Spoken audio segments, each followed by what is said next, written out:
सभी लोग खुशी खुशी रहते हैं। उसके पिता गजराज सिंह वकील हैं और माँ ममता स्कूल में शिक्षिका हैं। रजनी के एग्जाम अभी जल्दी में खत्म हुए थे, इसीलिए रजनी ने अपने गांव जगतपुर जाने की जिद की। माँ, मुझे गांव जाना है। क्या कहा? गांव जाना है? हाँ माँ, अब कॉलेज खत्म हो गया है, इसीलिए गांव जाना है। अरे गांव में क्या रखा है? तुम ऐसा करो कि नैनीताल घूमने चलो। माँ, बाकी जगह हर साल घूमते हैं, इस बार मुझे गांव जाना है। मैंने आपको बता दिया तो बता दिया, मुझे गांव ही जाना है। नहीं, कोई कहीं नहीं जाएगा। नहीं माँ, मुझे जाना है। तभी रजनी के पिता गजराज सिंह आ गए। अरे किस बात को लेकर दोनों माँ बेटी आपस में झगड़ रही हो? मुझे गांव जाना है और मम्मी को नैनीताल जाना है।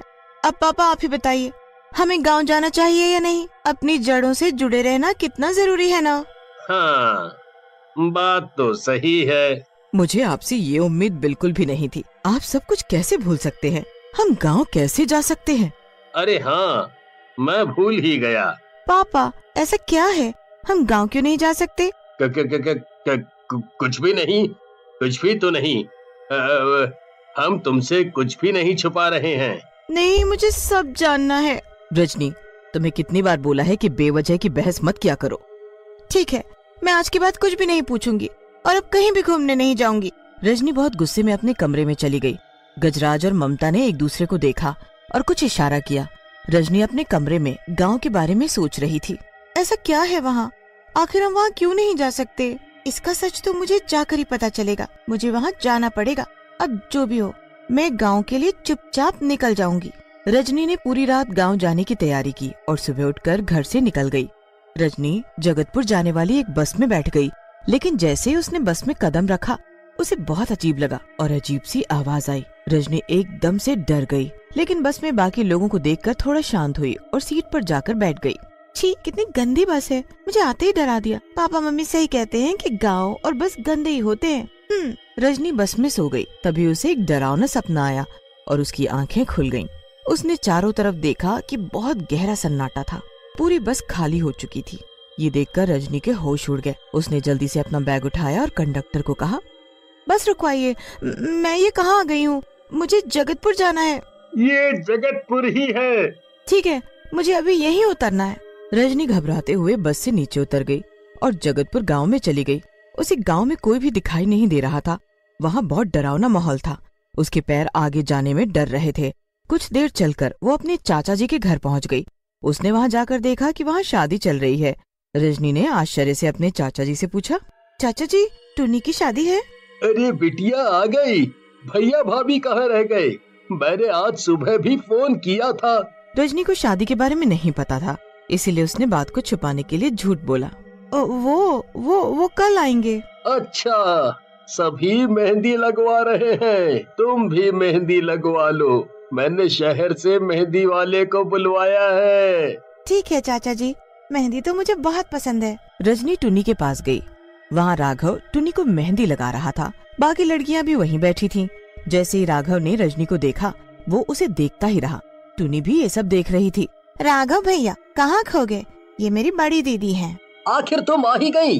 मैं कब से तुम्हारी राह देख रहा था। आखिर ईश्वर ने तुमको मुझसे मिला दिया। तुम्हें यहाँ आना ही पड़ा। मैं जानता था।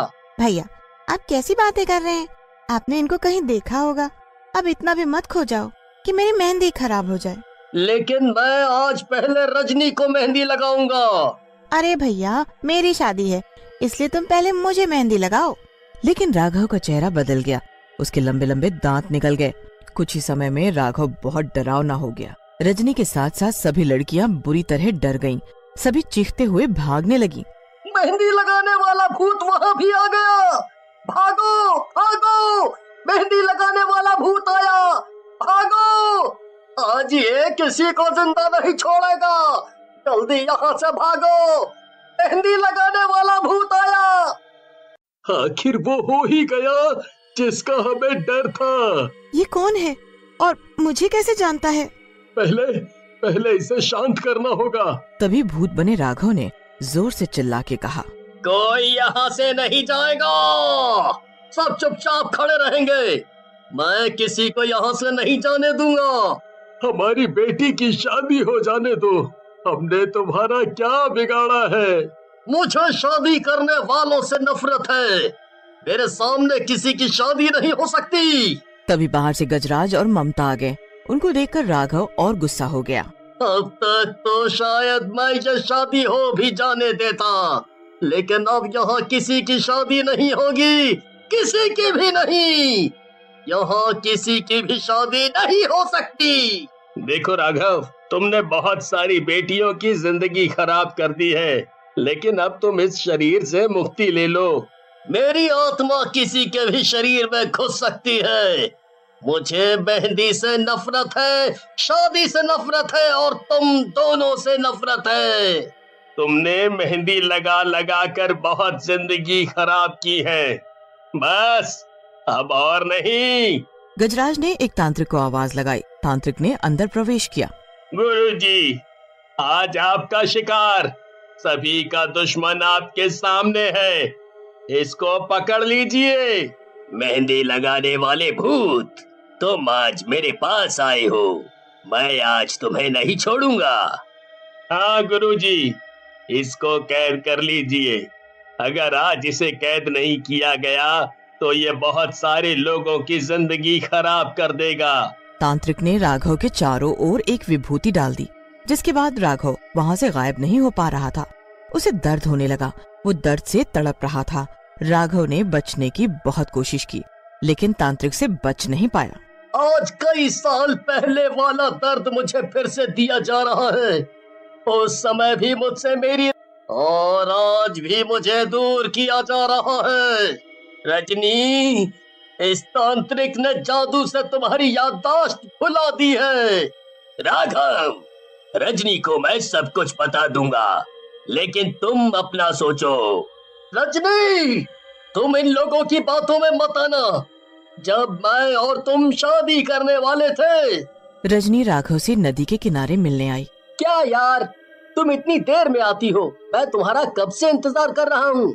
मैं घर से निकल रही थी कि तभी मम्मी ने रोक लिया, इसीलिए मुझे आने में देर हो गई। हाँ राघव, तुम कितने अच्छे हो। तुम मेरी पसंद कभी नहीं भूलते हो, हमेशा मेरे लिए मेहंदी लेकर आते हो। तुम्हें मेहंदी का इतना शौक है, इसीलिए तुम्हारे लिए मेहंदी लेकर आता हूँ। अब मेरे हाथों पर मेहंदी लगा भी दो, या बातें ही करते रहोगे? दोनों बैठकर बातें कर रहे थे कि तभी कुछ लुटेरे आए। तेरे पास जो भी है वो हमें दे दे। आप कौन है? मेरे पास कुछ नहीं है।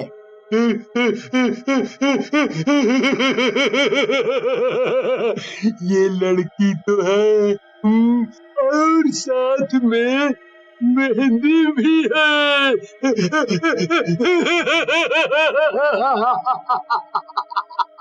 मैं तुमको जिंदा नहीं छोड़ूंगा।